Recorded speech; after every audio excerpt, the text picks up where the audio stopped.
Hi everybody, this is Agnes from Sediment, and today let's explore 5 wines that you can enjoy if you don't like Chardonnay. In my view, Chardonnay is a chameleon, capable of producing wines of various styles. Think of stony minerality and high acidity of the Chablis examples, and the rich, buttery and opulent style from Australia and the United States. Or think of the age-worthy and intense wines from the top sites of Burgundy. But wait, I forgot to mention those epic sparkling wines Chardonnay can produce, especially the Blanc de Blanc champagnes, which are particularly dear to me. However, there are people who argue that they don't like Chardonnay, and this video is for them. Instead of exploring grape varieties or wine styles similar to Chardonnay, as seen in the ABC, Anything But Chardonnay movement, we will look at different grape varieties you can choose if Chardonnay isn't the grape for you. Riesling may seem a very obvious choice here, but this list wouldn't be complete without it. In my view, it possesses everything that Chardonnay does not. I have always described Chardonnay as a blank canvas, and whatever the winemaker does with it is displayed on the nose or the palate. This is why it expresses oak so well, along with practices such as lees aging or batonnage and malolactic fermentation. It's like white paper a winemaker can paint on. Riesling, however, is complete opposite. It has so much personality on its own that it is rarely, if ever, aged in new oak barrels. I have never found an example that has been subject to a frequent batonnage, and because of its high acidity, it cannot easily undergo malolactic fermentation. Furthermore, even the most concentrated examples of Riesling will be much lighter in body and have lower alcohol levels than the Chardonnay grape. Therefore, if you do not like Chardonnay, if you find it to be too heavy or rich and sometimes lack freshness, all you might need is an aromatic and refreshing glass of Riesling. The most classic examples can be found in Germany, and fear not the residual sugar here, as this style is becoming increasingly less popular amongst winemakers. However, other countries like Austria, New Zealand, Australia and United States are all making world-class examples. In all honesty, Albarino is a grape that I would recommend to those who love Chardonnay as well. However, it possesses great qualities that set it apart from examples made from Chardonnay. Unlike Chardonnay, Albarino is an aromatic grape, showing crisp and bright stone fruit flavors, often accompanied by white floral notes. Like Chardonnay, it can be made in a fuller body style and develop alcohol levels of 14%, but it tends to have a very high, mouth-watering acidity. This acidity ensures that Albarino wines never feel oily, rich or big.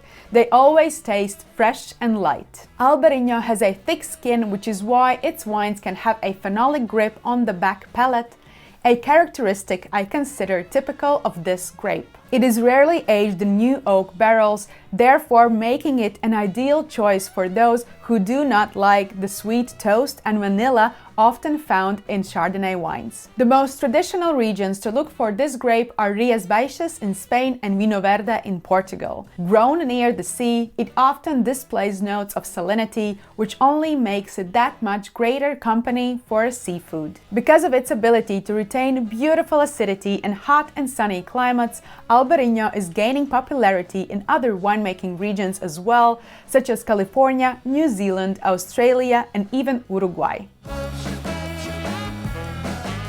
My first 2 examples were grape varieties driven by their high acidity. However, if you are not a fan of Chardonnay and prefer wines without nervy or crisp character, there are other grapes to explore. From the first sniff, you will realize that Gewürztraminer is nothing like Chardonnay. It has a very intense nose that usually is packed with tropical fruit flavors such as mango and pineapple, and also often shows lychee notes. But what truly sets it apart is its expressive floral characteristics. The problem is that the worst examples can smell of perfumed soaps like Camay, yet the finest Gewürztraminers are truly complex with an intense nose of potpourri and ripe fruits. Due to its soft acidity and ability to develop high sugar levels, It often is and seems on the palate of dry. Gewürztraminer is by no means easy grape to grow, so the best examples will come with a higher price tag. If you like richer and more opulent style, look for wines from Alsace.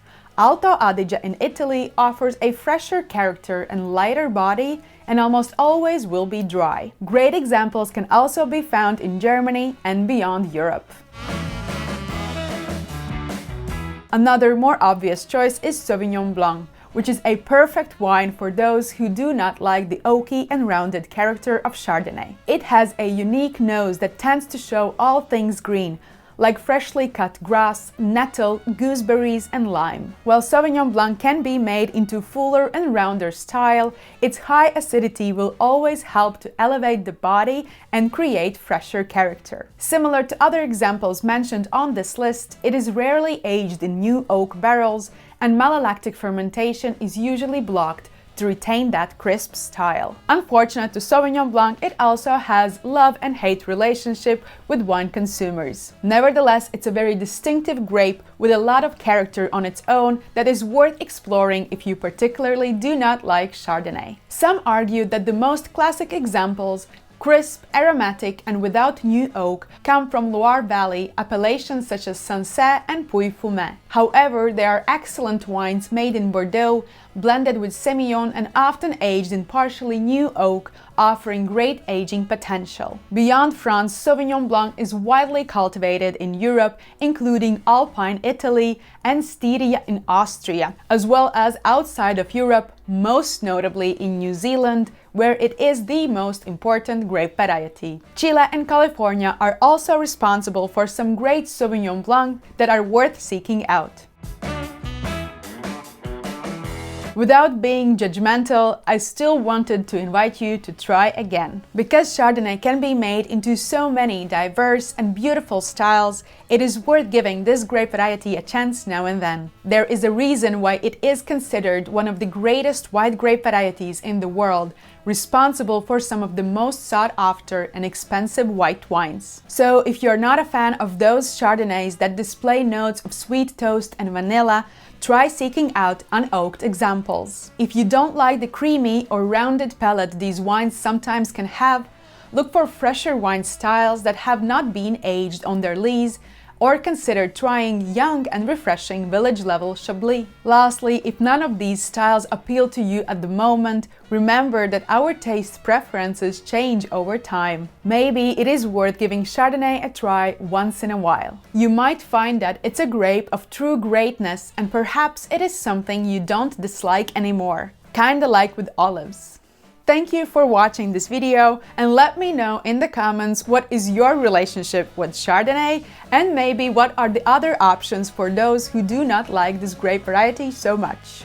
And watch this video next on 5 underrated white grape varieties you should know.